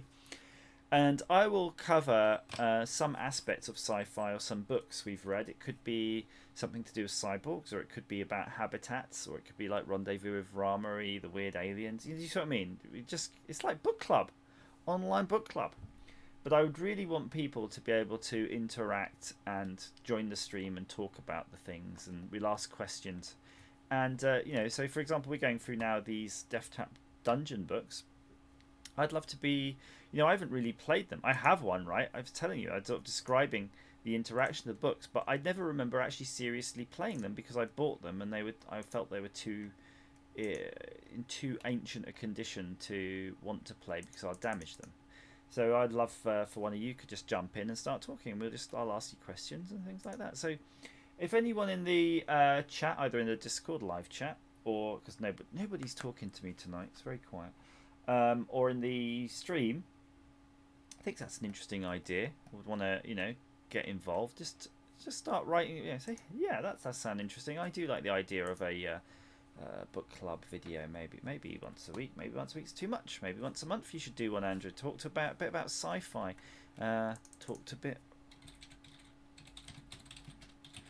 Rendezvous with Rama. Oh, by the way, Larry Niven. If you haven't read any Larry Niven, I suggest you could pick up quite easily, and it's quite fun, a book called Protector. I think there's a series of them. I think I've read 2 of them, and I really casually, and I'm just going to eat another prune, keep regular. No coffee left. I read Protector just on a whim, and I really fell in love with it. And it was the same way, by the way, I read Ian M. Banks' books, because I was on a conference in Spain, and I walked past a second-hand bookshop that was selling books to expats, right? And I saw this book, and it had a really cool-looking cover on it, and it was Ian M. Banks. I think it was called hang on, Accession. Yeah. Which, and that's it. That's the book. That's the cover, right? That one. And the thing about Accession is it's one of his heavier, harder sci-fi books. It's a little bit trickier to get into because the main characters in the books are these mines. They call them mines. They're not ships. They're a kind of sentient entity that was created by, I guess, humanity, and have kind of exceeded humanity now. And they kind of look after humanity. I wonder if we can get a picture of a mine. I never thought of what mind like look like. Yeah, you'll never find a picture of a mine because a mine's it's like a hyperdimensional thing. It doesn't exist. It warps space because it's so massive. Imagine a whole Google supercomputer AI, something the size of a container. Anyway, they normally house themselves in ships or habitats or whatever you want. And Accession is about heavily features the minds talking to each other. Right, so the ships are talking to each other and talking to minds. So it's written in a really sort of high techy way. But yeah, I fell in love with that, and on the basis of that, I went onto Amazon and, like this, just bought the entire collection of books he had, and then I continued to buy the hard books while he was still alive. He's passed away, unfortunately. And yeah, that was one of the first. I think one of the first authors I really love that universe. That's probably my favorite of all time. And I've read a lot of the Terry Pratchett and was it Neil Gaiman? I think it's Neil his name is, isn't it? I've read so much sci-fi in books now that I just can't even remember them individually. They've all merged into one. But when Ian M. Banks died, it was the first time I was actually really kind of saddened because I wouldn't be able to read any more of these. Not quite the same from the Discworld chap. I think he's still alive, is he? Anybody? Terry Pratchett. I kind of feel that maybe he was on his way out. Certainly, towards the end, the sort of book started to sort of tail off in feel. And I think Terry Pratchett was probably being helped by people. He died in 2015. There you go. But they're amazing books. If you haven't read Discworld books, I think pick some up. They're superb. I think at one point or another I must have owned all of the entire collection of these. It's weird though. I keep these books in the hope that one day I'll have my fully stocked bookshelf that maybe like my mother used to read a lot of books. And they were a lot of them, like political or whatever it is people read, adulting reads, But there was, I think, the odd sci-fi book in there, and I remember just as a kid idly picking through and just reading this book and getting hooked to it. And I think that's how you start your journey in reading. So if you have kids, just keep books in the house. Oh, that was a good book here, Eric. There we go. Look at that little feet. What were they called? What was the case called that travelled? The luggage. Yeah. Anyway, guys. Oh, JJXB says he has a signed copy of Monstrous Regiment. Now, speaking of signed copies, I had a signed copy of an Ian Banks book. I think it was... Oh, I want to say The Firm, but I know he didn't do The Firm.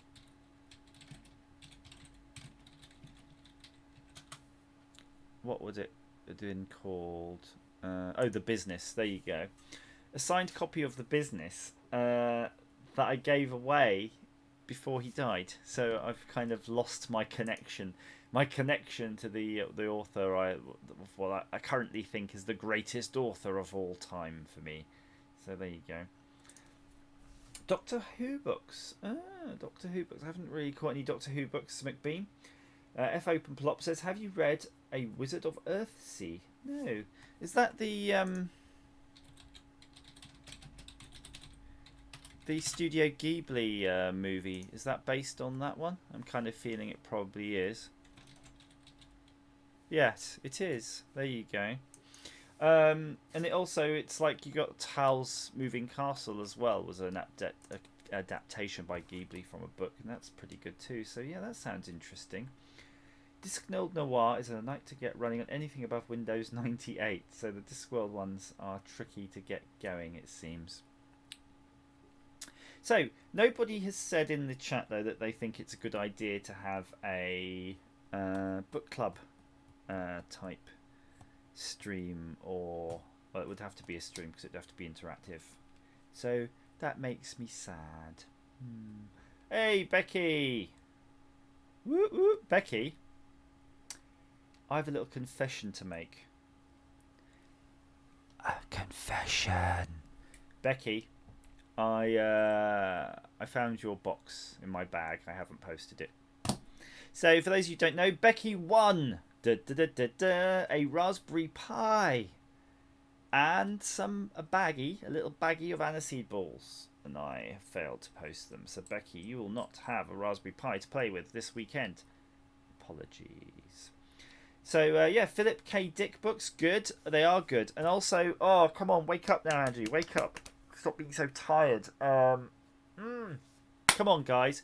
Who wrote Foundation and all of that lot? Oh, friggin' bum. Come on. My brain, I'm tired, guys. I'm really tired. Isaac Asimov. Read Isaac Asimov. No, they won't sweat. Don't worry. I've been keeping your balls in tip-top condition, Becky. Isaac Asimov, read the short stories, read the long stories, read the Foundation series. He's excellent. We'll be talking about that if we do book club. And everybody's shouting out Asimov. McBeam says book club is cool. So if I do book club, McBeam, it's going to be for you, mate. You are the man. So Asimov is very cool. And if you haven't, Dan Simmons. You know, it's like I'm warning you. I'm warning you about the books that we're going to start reading. Dan Simmons, and if it has it here, Hyperion. I forgot about Hyperion. Hyperion is fun. If you want to, it's Hyperion is fun, but the Simmons books I wanted to speak to, and I think it might be start of it. Let's see. I'm going to type it into Google. Dan Simmons. Ilium. There you go. Ilium. So there's Olympos and Ilium. And those are cracking. McBeam is the man. He is the man with the plan. And who has read, if you haven't though, by the way, you want to read Ilium and Olympus, because those are awesome books. They are, I tell you what, it's so hard for me to describe it because my brain is addled and all my sci-fi has been blended into one massive book. But yeah, it's really cool. It has... it's amazing because it features these two I think Jovian Explorer robots who are like sentient Vex, I think they call them. They're in like hard shell with sensors and them, and I think there's some humans in there or something. But basically it's like the whole Battle of Troy playing out on this planet. Imagine you go to a planet and there's just like Battle of Troy and then people fighting, and you're like, okay, fair enough, I've seen Troy on DVD. These robots and this guy, they're okay, this is a bit weird. And then all of a sudden, like, the gods and stuff starts happening. So, like, the gods are, like, coming down. You're like, hang on a minute, this is a bit weird now, because I didn't expect there to actually be gods on a random, mysterious planet in the middle of nowhere. So, you'd love this book, Ilium of Olympus. It's really nice sci-fi, and it also features heavily the sort of Battle of Troy, Iliad type thing. So at the end of this book, not only have you absorbed, or two books, if you only absorbed like amazing sci-fi, you actually know all of the story of Troy. You're like, if you then now listen, then you go on and you read a book on that. It's like you already know who all the players. I'm starting to. That's my ancient Greek. So you'll be like, who is Agamemnon or something, right? You'll just know all of that stuff. Crikey. I tell you what, the reason also I forget about these, I'm just realising, is because it's probably 20 years ago I actually read this book. It's amazing. So there's a lot of chat going on that I'm ignoring, because now I'm starting getting into excited sci-fi rant mode, which I do apologise in advance, but I do love sci-fi. Is it Ian Webber, I want to say? Is it Ian Webber sci-fi? Or is it... I don't know. Yes, David Webber. David. Now, if you like the idea of a lighter sci-fi, and you can tell this is kind of light, kind of American sci-fi, because it always comes with shiny book covers, and it's got really, like, this. Oh, and I forgot, this is a great book, by the way. There's the March series, right? So there's March to the Sea, March to the Stars. These are good books. So it's David Webber, John Ringo. Hey Becky, woohoo! Love sci-fi too. Lots of Asimov, Clarke, and the like. Yes, we're in great company here. I tell you what. So the March series, these are fun sci-fi books, by the way. Very light. You can easily get into them. Get them on ebook. David Webber. So the March to the Sea series, that's great. Then you have this whole Honor Harrington series, and those are brilliant. If you like space ship battles, right? So imagine if you ever read a book like, you know, Great Naval Battles book, and you're like, oh, I like this. This is like history naval battles.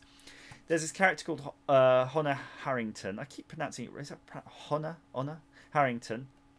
And there's a whole massive shed load of books he's written on this, and it is brilliant. It's about her sort of career as she's starting off as an ensign and all of this, and then ends up, I think, like an admiral and all of these things. Oh, and she's got this cool pet, which is this tree cat thing, and it's all about kind of her journey in that, but also set among these massive engagements. But if you like proper sci-fi, where it describes how the tonnage of the ships work, how the engine systems work, how they work into warp, how they basically into broadside each other because of the way their shield wedges. It's good sci-fi because it has proper rules.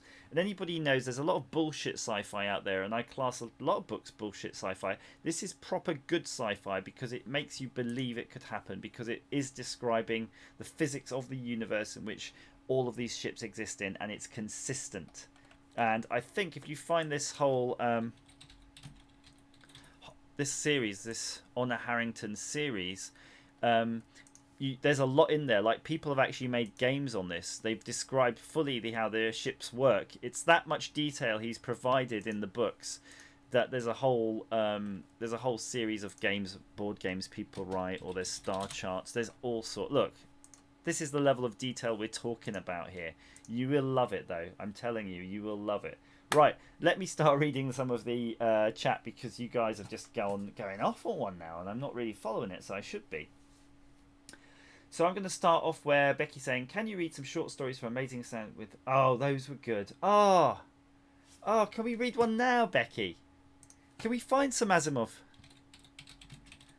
short stories? Oh, I'll tell you what, this would be good in a podcast, wouldn't it? Can we just read one now? Is there any available? Oh, the Bicentennial Man, that's cool. iRobot's cool. There's so many. Robbie. What's the name of the doctor? There's a doctor in the old Asimov books. I think she was in the movie, actually. She's a reoccurring character. She's like that skeptical, robots can't go wrong character. That's good. And I'm thinking another great book that was adapted to a movie recently. What was it called? It's the one about the sort of kid, and he's fighting all of the he has to go through boot camp, and he's really young, and he gets into a fight, and they made a movie with Harrison Ford about it quite recently. Ender's Game. If you haven't read Ender's Game, that is absolutely brilliant. So we go. Becky says, yes, please. Buy furs from DISO and sell them to... Oh, you're talking about Elite. Dubious Engineering. Howard's talking about Elite. Ender's Game. Everybody's jumping in. Ender's Game. Ender's Game is a great book, by the way. The movie's pretty good, but read the book first. Come on, let's find a story. There's a Robbie. Look, here we go. Look at this. Can we actually get hold of these things? So there's a book of short stories, I think, and there must be many books of short stories from Isaac Asimov, and you can sort of find them. And before just as it sort of jumped into my head too, this is why we need you guys to keep me structured if we do a stream on this, because I'm going to jump around a lot. Olaf Stapledon, right? Okay, let's talk about Olaf Stapledon. And by the way, if anyone can find the short stories, please feel free to paste it in Discord or the chat, and we'll have a quick little read through, just a little one, just to touch upon it. Now, Olaf Stapledon is quite a famous science fiction author, and he wrote, his notable work was Star Maker, right?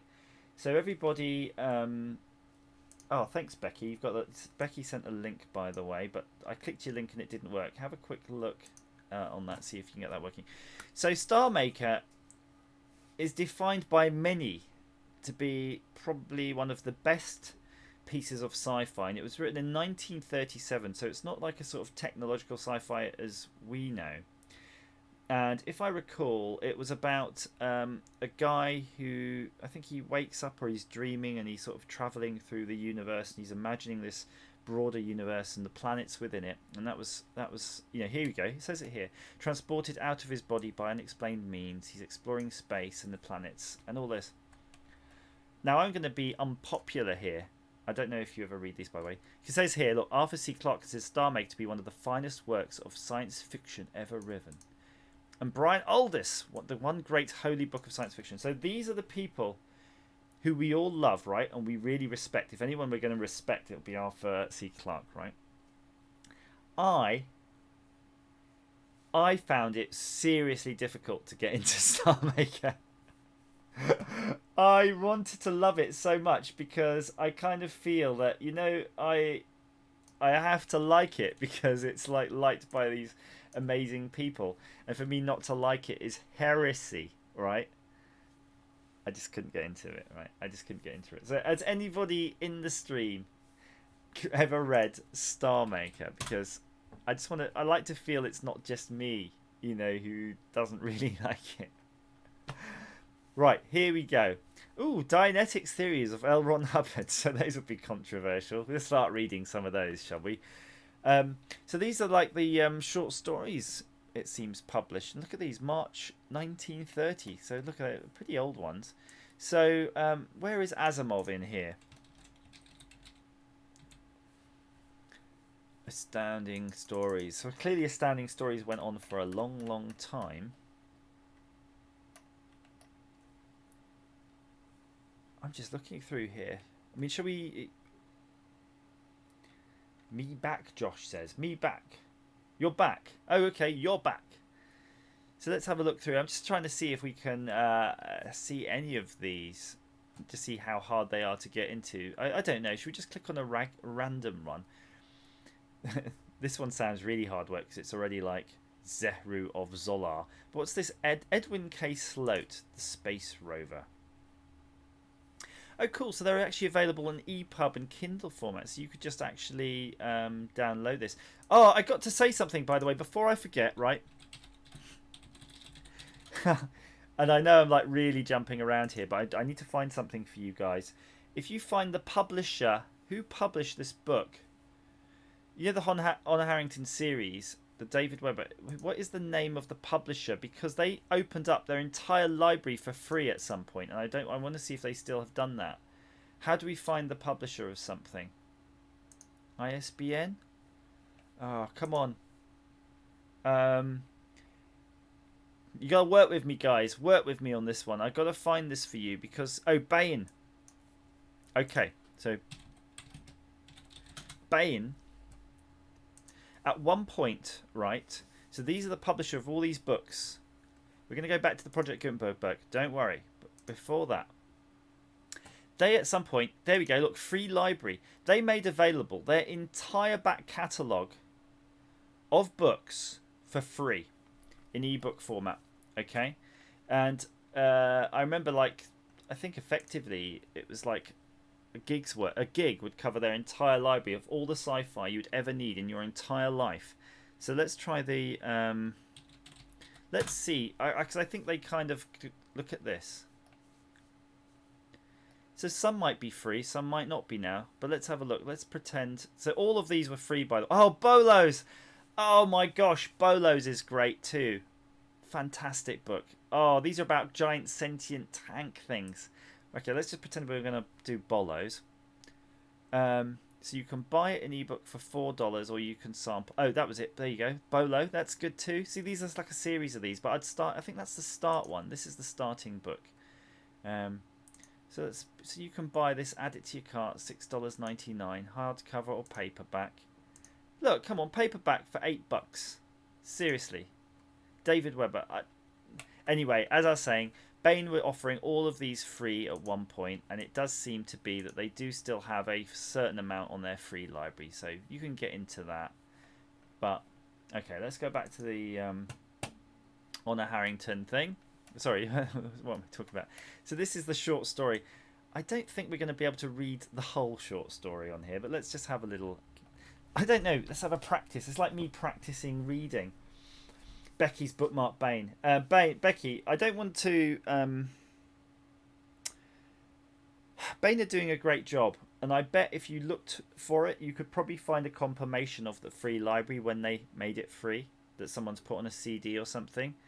And it does sound that's a shitty thing to do because you'd be stealing from Bane because they don't offer them all for free now. But you know they're offering all of their stories for free. It's a good way of maybe getting experience of their authors by clicking on some of these free things they're doing. But look, they are giving a hell of a lot of stuff for free. So I don't really condone going out and finding the stuff where someone's backed up their free library when it was free because it's a bit not nice. But okay, hang on. Okay, here you go. Look, they're at least giving you a taste. So that's the first one on Basilisk Station. I'm going to paste that link. That one is the first one. Look, read that one because that's the first in the series of the Honor Harrington series. I'm telling you, you're going to love it. I promise you. Then here, look, there's a much later one here. The Honor of the Queen has come in, but I wouldn't. I'd read them in order if you can. And then I'm going to paste another one if I can find it right now. Let's have a look. I'm just going through. I'm pasting ones that I've read. These are all probably amazing, right? But I'm just trying to find. I wanted to try to find Bollo, but I think we saw that as a sort of a paid one, so probably not going to be here. I mean, all of these, I'm sure you could find them for nothing, but it's one of those things. Find it for nothing, yeah, but also order the paperback. Just give something back to these guys because it's amazing what they do. Amazing the amount of sci-fi that is just so good here. You say, look, there's the Bollos. There's a whole selection, and it's lovely because once you get into it, you can read all of it. But look at this guy, David Weber. They're involved in so many of these bloody books. It's just unbelievable, isn't it? Just how progressive they are. It's crazy. I'm just trying to think what other ones did we do. It was the March series, right? March. Oh, phew. I was almost thinking, did I imagine it? How do we see the series then? March, you'll love this. Okay, so let me just give you the background for March before we look at the other the Project Gutenberg again. March is about, it starts with like Prince Roger, which is a great name, right? Prince Roger, and he's just a foppish, useless twonk. And he's given this sort of, he's marooned on this thing. It's a shit mission.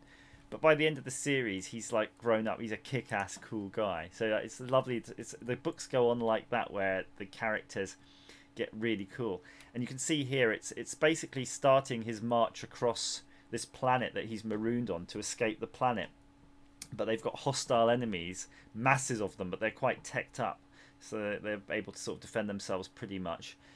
And then it actually turns into space battles, where they're actually, you know, later books they're doing ship-to-ship boarding and things. It's crazy, and it kind of reminds me that I was reading books recently, and I've forgotten what they were, and I'd have to sort of look into it, where people were stranded on these islands with tech, and they're trying to get off. It might have been part of the March series or not, but isn't it amazing when you put a book down, you might forget something.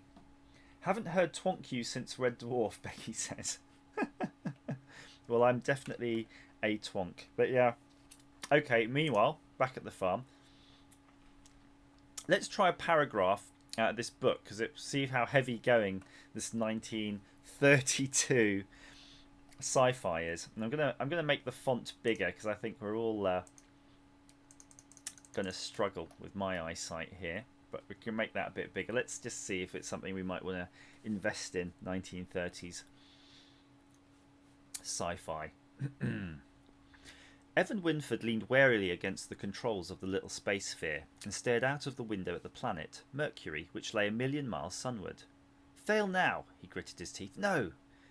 He would wrench victory from fate after all, even though at this moment mine guards must be searching the nearby mountains for him and his companions, and a warning was being broadcast to all the planets and spaceships to watch the little prison tender ship, the one that was used to transfer prisoners from liners out in space to Mercury and its interplanetary council prison mines, to which all who were sentenced came. Jesus Christ, think of a run-on sentence. Sentence came on one-way tickets only.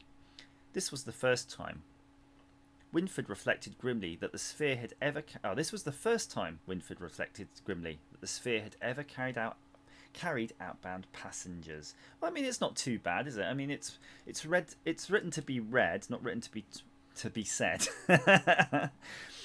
But let's see if you can just, it's that internal voice, don't you? When you're reading it, right? You find when you read, you've got like an internal voice going on.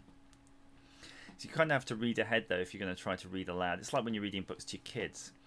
A long quavering wail sounded from the hold below. Winford scowled. That fellow Agar again. Too bad, for he was unquestionably an engineering genius and thoroughly dependable when he didn't get one of his spells and imagined he was a Godo dog? He was a Godo dog on the red steppes of his native Mars. A little rest and gentle treatment would unquestionably work wonders. Again, the wail followed by this time by a series of growls. Yeah, I think you could read this. It's fine. It's the ones where they're all like Hoopy Loop and they're all like, all the alien names are like all loads of Z's and Y's, and it was like Zegazes, and it's like if you have trouble trying to even pronounce those in your head. You just have to give up with it, right? You just have to give up. But yeah, good stuff. Well, I feel I've been bending your ear for a long time. And for a game stream, we've certainly been doing a lot of talk about books, haven't we? I kind of feel I just want to have one last quick look at what books were free. Books, guys! Free books! Cobra. Let's see what's Cobra. Cobra. Okay. The colony worlds Adriandak and Silvern fell to the Troft forces almost without a struggle. Outnumbered and on the defensive, Earth made a desperate decision. It would attack the aliens not from space, but on the ground, with forces the Trofts did not even suspect. Thus were created the Cobras, a guerrilla force whose weapons were surgically implanted, invisible to the unsuspecting eye, and undeniably deadly. But power brings temptation, and not all the Cobras could be trusted to fight for Earth alone. Johnny Moreau would learn the uses and abuses of his special abilities, and what it truly meant to be a Cobra. Free download. Boom! Definitely Cobra. We're doing Cobra, guys. That's going to be one of the books. If we're doing book club, we've got to do it properly, right? We've got to read one of these books before book club. Listen to the author discuss the book here on the Bane Free Radio Hour. That's nice little podcast. Absolutely brilliant. All right, my lovelies. My throat is getting sore and croaky. I have work to do tomorrow. A long day, no doubt. I'm saddened that nobody wanted to talk to me on the Discord today, so I'm going to put that in mute. Maybe it wasn't working, but nobody told me that. Anyway, any last comments, guys? Any last feedbacks? Good idea? Bad idea? Should we have another discussion of book club on a future stream? If you're still here, thank you very much, Chris, for your what do you want to call Adventuron? A parser? Your parser? Video game, adventure game parsing skills. Enjoyed that. Howard, I want to speak to you offline. Becky says she's only been home for the last half hour, so she didn't get the full 2 hours worth. So I don't know, Becky, what's the solution really? You'll be able to replay this back from the beginning, but it might not be so interesting for you. That's up to you. I can make this stream available offline. There we go. JJXP says he's not really the type of person to voice chat a lot. I know. I don't expect everybody to voice chat. I have to admit it. But I think if we have a couple of people, like a call-in show, you're on line 1. What's the nature of your problem? What's the nature of the medical emergency? And then I can spitball. I think I need somebody to talk to. I'm talking to a screen here. It's very sad. How can I talk excitedly about interesting concepts in science fiction to myself without doing my random jumping around? I need someone to anchor me. Robert Taylor says he never got into books but always wanted to. Well, by gosh, Robert, by gosh, I'll get you into books. I will definitely get you into books. And Becky says she'd love a good book club stream. Becky, you're always up for stuff like that.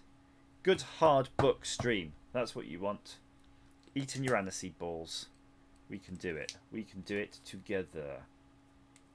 And maybe what we can do is, come on, you know, on TV recently there was an adaptation of, damn it, of Takeshi Kovacs. Hang on. Nom nom nom nom. Nom nom nom. Takeshi Kovacs, Altered Carbon, Broken Angel. Ah, there we go. Richard K. Morgan's books, right? And McBeam's up for that too. That's cool. We're all going to be doing. I think we can do some book club. So Richard Morgan, he did the Broken Angels, Altered Carbon, and Altered Carbon is now a series on Netflix right now, which is done pretty good. It's not bad, by the way. I would think, for example, I like inside Altered Carbon the idea that they stay in, I think it's called Cheap Hotel, that the idea of a sentient hotel. And Dark Ninja 2K 2005, I think Audible's fine. We can talk audiobooks too, because pretty much they're unabridged copies. So, to be honest, after reading all the Ian M. Banks books, I now listen to all of the audio books because it's like giving me another way of listening to the same content. It's awesome. It's like a new experience for me. And the fact that I've forgotten most of the books now, so it's like a new thing. Anywho, back to what I was saying about Altered Carbon. There's the idea of the sentient hotels, which are actually businesses, but also sentient life forms in their own right. There's a whole lot of stuff we could talk about that. That really coincides quite heavily with Ian M. Banks' minds thing of the minds that are in the habitats. And also, if you've been on Audible, I do advise the I Am Bob series. The Bobiverse books are really quite good. And then again, that's whole sentient machine. So we could just pick a topic and we're going to say we're going to talk into sentient machines this week, or habitats, or something, and anything. I don't mind. We'll just do that. Becky says she's into trashy B movies and sci-fi. Well, yeah, I mean, that's the best kind if you can find them. I would love that we could do a compilation of all of the best B movie sci-fis. And I do watch a lot of Mystery Science Theatre. Should I try to see? I might try to see if Audible, I can do a sponsorship thing with Audible. So if you click a link and buy your Audible books, I get $1 or something. I'll see if that works too. If you haven't, and Becky will definitely have, because she's probably got Netflix, go on Mystery Science Theatre on Netflix. They've got the old series and they've got the new series, and it's brilliant. There's the pardon my yawn there. It's basically kind of set like this. You can see maybe in the picture just about. You're sitting in a cinema with with a couple of people who are watching the same movies, and they've got really great movies. And actually, it does feel like you're watching it with your friends when you're watching it with the Mystery Science Theatre crew, and it's a really good way of getting into them. It'd be nice to get hold of these originally, but you find you can't find them. But Mystery Science Theatre pretty much covers everything you're ever going to want, and you can just see there's just absolutely reels and reels and reels and reels of movies. And I'm trying to look for some. I'm trying to think of some that I've watched recently. Crikey, it's probably from the last like remake series that people didn't like as much. But there's this. I can't even remember any particular ones because they're all so good. Look at. I'm just going to shout out some names: The Screaming Skull, Hobgoblins, The Space Children, Space Mutiny, Invasion of the Neptune Men, Jack Frost, The She Creature, the sexy she creature, but she's an animal. She lures you in with her nightie, and then turns into that. That sounds like a movie I want to watch for shizzles. Yeah, right, okay. By the way, the Republic of Korea movies are good. And that's before it was North Korea, South Korea, I believe. They're amazing. There's a lot of those are good too. Right, guys, I'm really going to have to go now. Thank you so much for joining me and being part of this. Again, hit me up in Discord to remind me of stuff if I forget about it. Let's talk and explore the ideas more. Again, it's going to be more of the chat in the Discord. Will be fine. Just to sort of explore it, and then once it's a more firm idea, we'll do a little test stream and maybe try to set that up in advance and ask a few questions or set some books that we're going to read or something like that, so we can just sort of get into it. Get into it. Okay. So have a good evening. Have a wonderful night. Have a wonderful day tomorrow. And the weekend is merely but a day away. And Chris, yeah, the Discord thing's easy to figure out.